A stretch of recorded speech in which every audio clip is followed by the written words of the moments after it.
Hello and welcome to Crux Investor. We caught up earlier today with Justin Reid, CEO of Troilus Gold. They're a former gold producer in Quebec, and we listened to his story about how he's going to bring this thing into production. So if you want our thoughts on the conversation, some of the topics discussed, and indeed the company itself, you can find that at cruxinvestor.com/club, where you can also find detailed company reports and analysis. There's commentary from experts from around the world on a variety of companies and commodities. There are summaries of other interviews that we've done to save you some time. And of course, there are training courses to help you with your own diligence. Plus, why don't you go and join a thriving community of investors sharing their ideas and thoughts together in a nice, safe, friendly environment. I think you might enjoy it. So that's cruxinvestor.com/club. We'd also appreciate your feedback too. So why don't you give us a like, because that'd be appreciated. Leave your thoughts below. We get back to absolutely everyone. And of course, if you want to see what we talked about today, do take a look in the description below. Justin, how are you doing, sir? I'm well. How are you? Not too bad. Where in the world are you? Sitting in Toronto, cold -2, blue sky though. But during lockdown, I'm the only guy downtown. Really?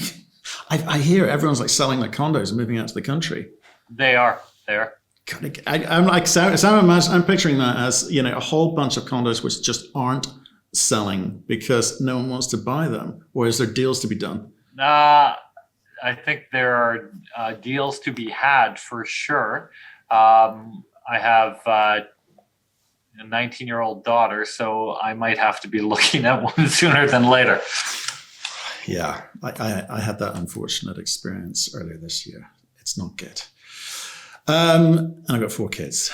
I know what's coming. Right. Well, look, we should talk about your company, not about my troubles. Troilus Gold. Okay, so we've been wanting to talk to you guys for a while. So I appreciate you coming on. We've not spoken before or met or heard the story, so I'm looking forward to this one. But first, before we do, could you give us that 1-minute overview for people who haven't heard the story before? Sure. Troilus, $150 to $200 million market cap, well capitalized. Quebec-focused explorer developer, taking a historic producing asset, 2 million ounces over 14 years, forgotten about, grabbed it, reinvented it, aggressive drill program, now sitting with 8.1 million ounces equivalent to PEA, and $300 to $400 million in inherited and upgraded infrastructure, working through the process towards ultimately getting back into production. Slick. You sound like you've done this before. What's your story?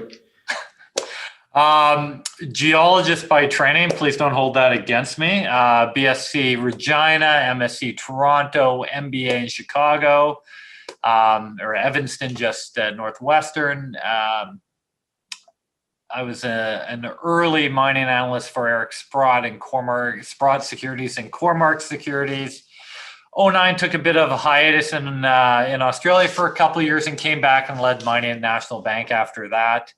And then I moved back across the street, taking Sullivan Gold with the team almost to development, sold to Alex Black and Rio Alto, and then kept the team together, acquired Troilus and trying to do the same thing again. Talk to me about Troilus. So you've identified this asset. You obviously have a plan in your head. What are you trying to do? We identified the history of Troilus, first of all. What was Troilus when it produced?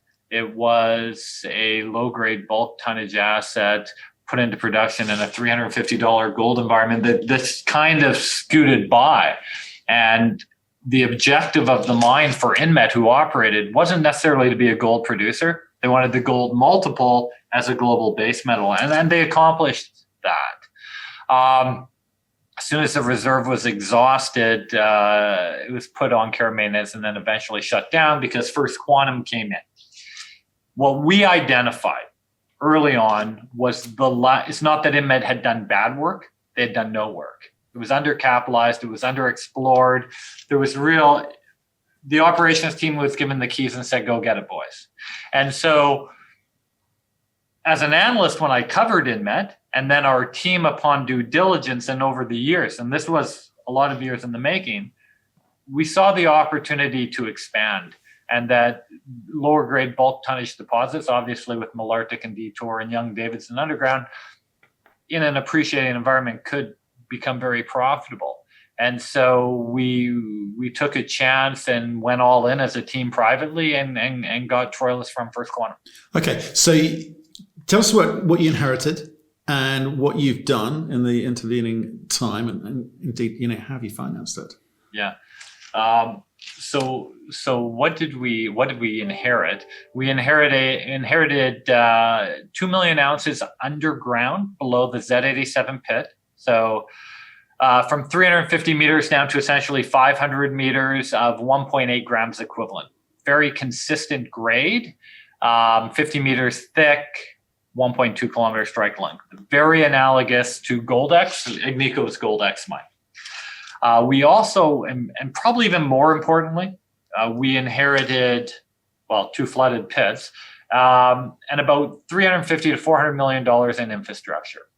Roads, power line, substation, fully permitted 6.5 square kilometers tailings facility, which is the real value.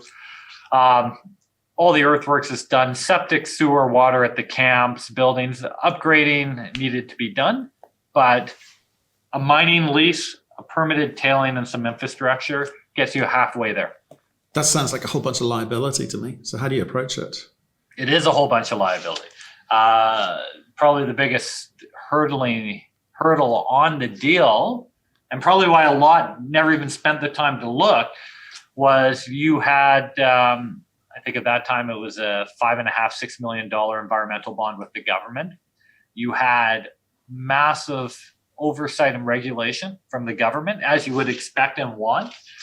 And you didn't have an economic resource. So who the hell would go back in there and actually start looking at it?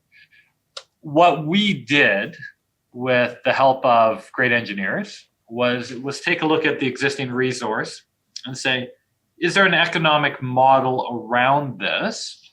Not even publicly. Internally, can we justify a valuation that with more work we think we can realize? And what are the upsides beyond that? Regional exploration, expanding the ore, whatever. And we came, after spending time at Goldex, we came to the realization that, yeah, we do think there is an economic entity here. And, fortune favors the bold. Are we willing as a management team and a board to take on that liability? And so we came to market. The shareholders agreed with us, and we did. But you had to make sure you have the right people to manage that risk, which was the key.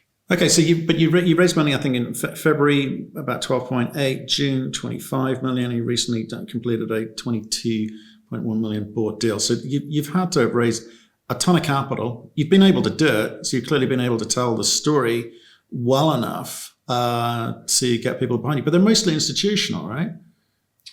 We are, counting the management team, we're 90% institutional, 51 global gold funds, all the names you know. Right, which is unusual. You're also really well covered. For a company, I say it's unusual for a company with your market cap. Usually there's a ton of retail in there screaming at the CEO for doing something wrong. So why this heavy bent or the leaning towards institutional? I think it's as easy as that's what we know. Right. My career and parts of the team that have worked in the markets, we were always institutional. So when I needed money, when the company needed money, we went where we knew. Now we're making changes, we're expanding, but the treadmill at Troilus is running fast with 6 drills. With 6 drills going, PEAs, engineering, environmental work. So we have to, we obviously aren't going to slow down or stop. And we have to expand our retail marketing. That's a great opportunity for us, especially in this environment. But our goal is not to promote, our goal is to invest. And we are actively going to be a producer. And that's been our goal since day one.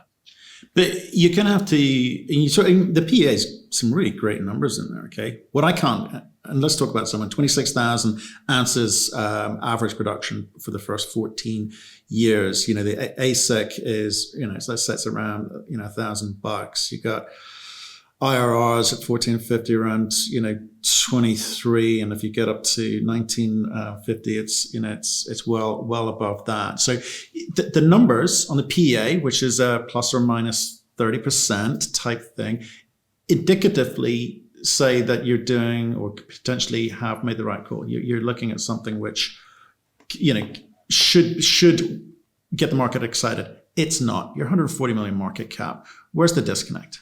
I guess a couple of things. One, the retail, as you've picked up on. Two, I think we are a lower grade bulk tonnage deposit, right? First of all, our institutional shareholders are amazing. They're there when we need them, but they don't trade, right? There's not a lot of liquidity. They buy their stock, they hold the stock, they wait till we need money and they give us more. And we have also made it very easy to get stock. Like you said, 3 deals last year, they just had to wait. They knew Troilus was going to come. Here comes the money. Balance sheet's fine now. What we are doing now is we've expanded the resource 6.5 million ounces in 2 years. Nobody else on the planet has done that. But we are a low-grade bulk tonnage deposit. And with that, it's not sexy. And everybody's like, low-grade bulk tonnage like Malartic and Detour and others. Well, we're at the PEA stage.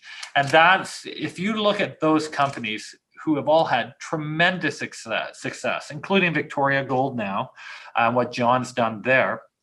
If you go back in history and you look at the case study of Malartic or Osisko originally, Detour, and even Victoria Gold, the lower grade bulk tonnage deposits, there's almost a show me phase. So at the PEA stage where we are now, we're actually 2 to 3 times bigger than all those companies were at that stage. Now, admittedly, we're in a better gold environment, which is going to make the economics look even better. But Troilus is probably a bit of a longer game here. Okay, so do you think there's also, given what you said earlier about what you know, you've gone to the institutional guys, do you think you just are guilty of not talking to retail enough? Because it seems like a simple story. You're talking about an accelerated delivery. You've got a PEA, the all categories, 8 million ounces, indicated 5 million. It's a big enough project to flip to someone. So you clearly are intent on getting into production, right? But you're not getting that rating.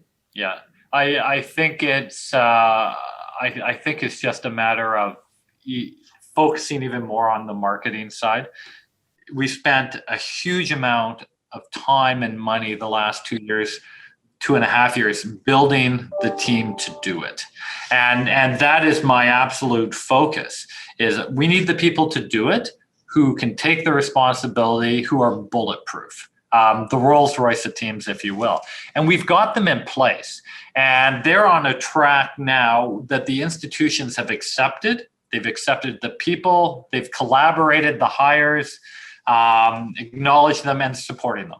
And so our team is moving forward at a fast pace. I think now Troilus has to step back. I have to step back, take a look at the broader landscape and said, we're volatile. What are we doing poorly? And I think what I'm doing poorly is retail marketing. And so looking at all the other avenues, communication styles, letter writers, all the various things you need to do, I think we need to get the message across better. Okay, you talk about Rolls-Royce. You guys are paying yourselves quite well. Why? That's really unusual for a junior of your size and the stage that you're at to be paying yourselves that well. Why have you brought in these quite expensive people? Why are you paying yourselves that sort of money? I think it's a fair question. And obviously, comp always comes under scrutiny. What I would say is, first of all, the moment we formed the company, Jamie Horvat is our chair of our compensation committee. He was the head of AGF, Sprott, M&G, the second largest resource fund in the world. We brought in CGI consultants and we benchmarked. We're the 50th percentile for everybody. Yes, we're expensive, but myself as an example, I put more money into the company than the rest, than any compensation I've ever taken out, as have the majority of my team. Second of all, I would say that environmental liability, the infrastructure that we have.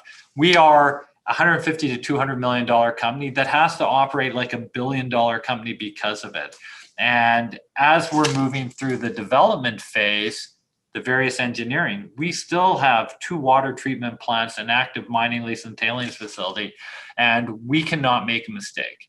So to deliver on time a project and to meet the scrutiny of the regulators, which we acknowledge is there, and you have to have the dream team now. I can't go look to build them later. I need them from day one. Okay. You mentioned Quebec. You're in Quebec. You've got financing from Quebec banks. Quebec is a very sort of proud province, I think, but they're also pretty darned tight when it comes to the environmental component. I've seen the awards, which are nice, but it's more about licenses and permits for me. What problems you can see further down the line if you don't get it right. Delays things and time's money and all of that kind of good stuff. So you're making a big deal out of it. It seems. Yeah, I think we were probably a little ahead of the curve when we formed the company. It's basically a group table, like a group management team at the table saying, what are our key objectives? And to meet production at this time, it's easy to say something and then keep delaying, but to actually put the process in place now to get where we need to be, what do we have to do right? Social license is everything. If you do not have social license, you can have the best project in the world and it will never see a shovel. So luckily, ESG investing, ESG focus and management, it's the buzzword of the day, but it's real. And so we put a team in place from scratch. We said, and I'm going to argue that 90% of the companies are doing 90% of the things right now. It's really about focusing it, communicating it, and documenting it in a way that's accepted by the regulators. And Quebec put in a brand new program called EcoLogo about a year ago. It gave us a framework or a pathway to meet our objectives. We dove in. We were an early adapter. We were the first to receive our EcoLogo certification in Quebec or Canada. And yes, we won awards, sustainability award at the AEMQ, being Agnico and others. But the government acknowledges that we're doing the right things. We've been vetted, we've been inspected, and they know we work within a framework which they accept. That doesn't mean they're not going to look at us. It just means they know when they come onto our site or we go through the various stages of permitting that what they're going to receive from us is what they're expecting. And that makes things faster. Also on the First Nation stakeholder side, Troilus was lucky. We inherited an incredibly good relationship with the Mistissini Cree. They're very, very commercial, but it was the first IBA ever signed in the James Bay between Inmet and Mistissini. So, we signed our pre-development agreement 3 weeks into being a company. They were ready to go. And so we meet all the various requirements and we promote Cree employment and Cree contracting. But what I like is there was already a relationship with the mine and it was favorable. So it's really up to us not to screw it up. And we opened an office in Mistissini, first mining company to open an office in their community.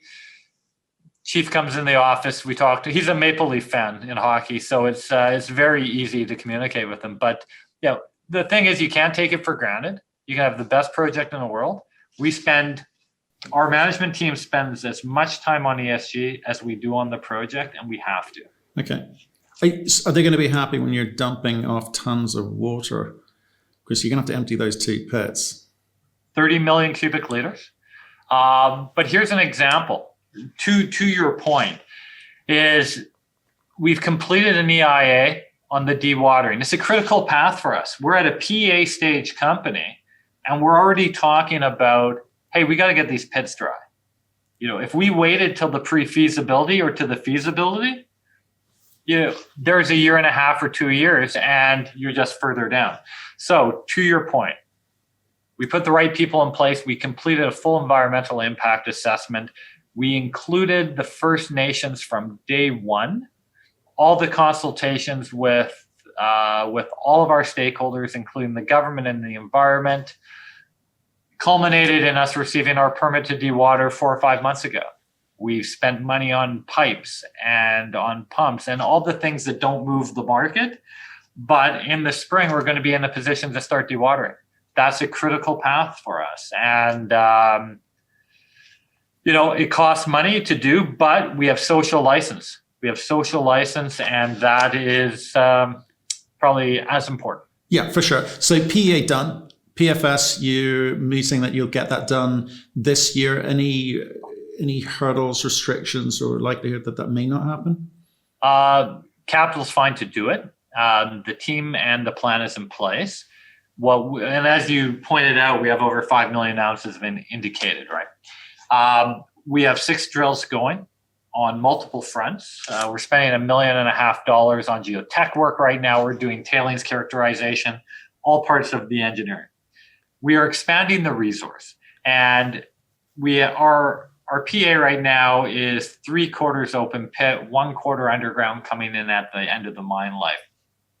It's the low-grade bulk tonnage deposit, analogous to a number of other underground operations. It's not optimal. It's very economic, but I think for us is we've had such success drilling. We're finding gold at under $3 an ounce right now, which is market leading. We have a 98% hit rate in our drilling, and we've added 6.5 million ounces of open pit material in 2.5 years. New discovery made last December called the Southwest, 3 kilometers from the mine. 1 month of drilling, 600,000 ounces at surface, almost twice the grade of the main deposit. We have 3 drills going on that. We've already finished 20,000 meters, more to come. What we think you're going to see, what we hope to show, is a 20-year plus open pit. We can worry about the underground later or optionality in a different environment. Okay, so that's is that the Southwest drilling that you talked about, or is that part of the expansion program? No, it's all the same because the 2 deposits are coming together now. Majority of the drilling's at the Southwest. We have 2 drills going there, and then we have another drill making its way towards the Southwest. And again, it's the fact that we've only been there 2.5 years. We've added 6.5 million ounces. We haven't had time. I would love to approach this with 20 drills and 1 million meters of drilling. But I think a more focused approach is the way to go, better use of capital. Right, okay, and helps accelerate the program, and potentially for you, may affect the CapEx number, which currently at 330 million is not nothing. So how do you decouple the underground versus the open pit conversation when you're talking to the institutions? Yeah, it's not nothing, but for a 250,000 ounce producer, it's pretty good on a capital intensity basis. In fact, maybe one of the best. The inherited infrastructure, power substation, roads, tailings, permits, etc., gives you about 350 to 400 million US of inherited value. And we've invested close to $20 million in 2 years upgrading it. So when I say it's production ready, it's production ready, right?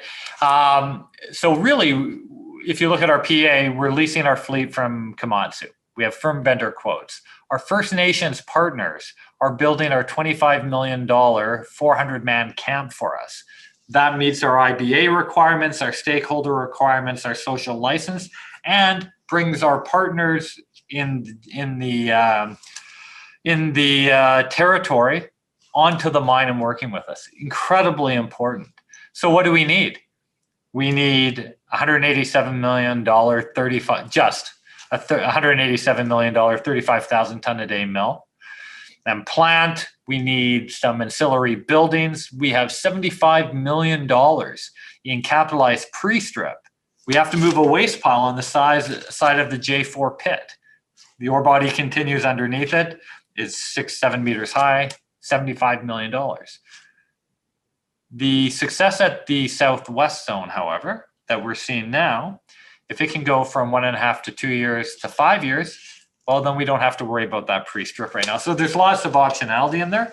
But what I'm saying is if you take all of our capital items, our CapEx, the capital that we've inherited and upgraded, the fleet, lease, and the camp, and add it all up, is Côté.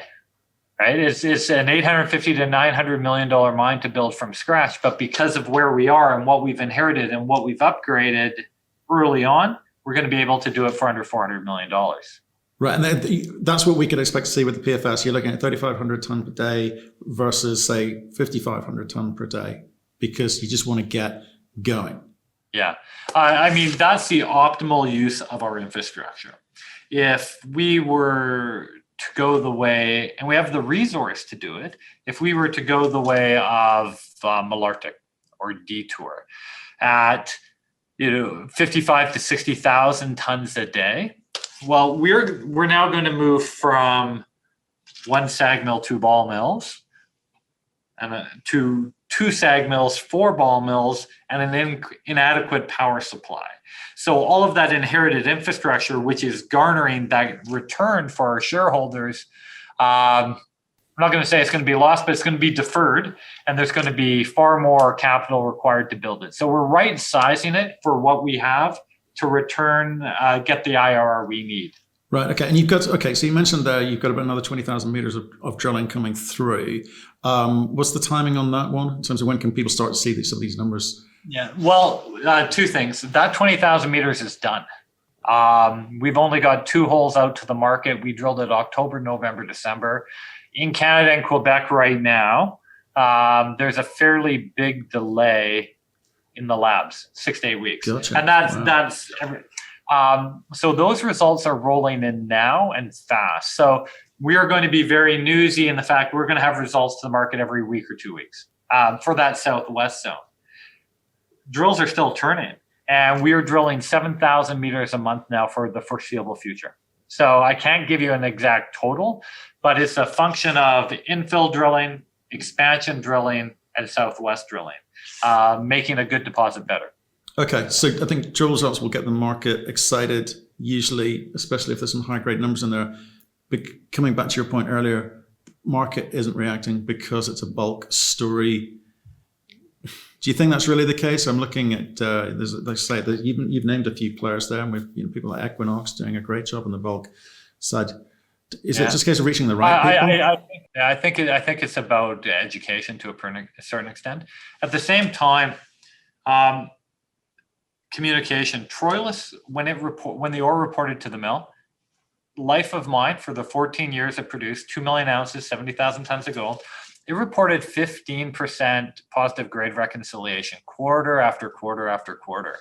And we put out some remarkably high grade results in 2018 and 2019, 12 meters of 25 grams, 30 meters of 5 grams out of the main deposits. And what you find is that there's a huge, large, broad, low-grade halo to this deposit. There is a later cross-cutting associated with brittle deformation, a high-grade zone. And not only have we identified it, we can now replicate it section after section, and we can predict it section after section across the belt. So, we are that circa 1 gram ore body. There's no doubt Troilus is what it is, but you will see higher grades from us, and we'll bring that into the mine plan. I want to say, just for a guy, you said it's easy to raise money, right? You went and raised $22 million in December without much difficulty because of the institutional component and I guess people you know. Do you think that's going to be the case moving forward? Or are you going to have to, again, open up to retail a little bit more than you have been? I think we're going to have to open up to retail. And, to say nothing's easy. Mining is not easy. We have supportive shareholders who are there for 5-6 years, and they know we are capital consumers right now. Is it the best money? I don't know. I think we need other money. We need diversification, just like a portfolio does. I think we need better diversification as shareholders. The institutions are amazing. The Quebec institutions I consider our strategic investors. They're there till the end. We have all the major gold funds who have positive inflows right now. They're looking for leverage. We're a great name. We need to build out our retail shareholding because that really drives the stock, I think. Right. Okay. Well, like I said, I appreciate your time. Appreciate you coming on, telling us a story. Been wanting to talk to you guys for a while now. Looks like things are motoring. So stay in touch. Pick up the phone. Let us know how you're getting on. Okay. Thanks, Matt. Appreciate the time. Just want to make sure your viewers know we're well cashed up. We're drilling 7,000 meters a month. We have 20,000 meters of results coming in on a daily basis now that we'll get to the market soon, all culminating in a new resource, expansion of existing zones, and a pre-feasibility towards the end of the year. Beautiful. Okay. Speak to you soon.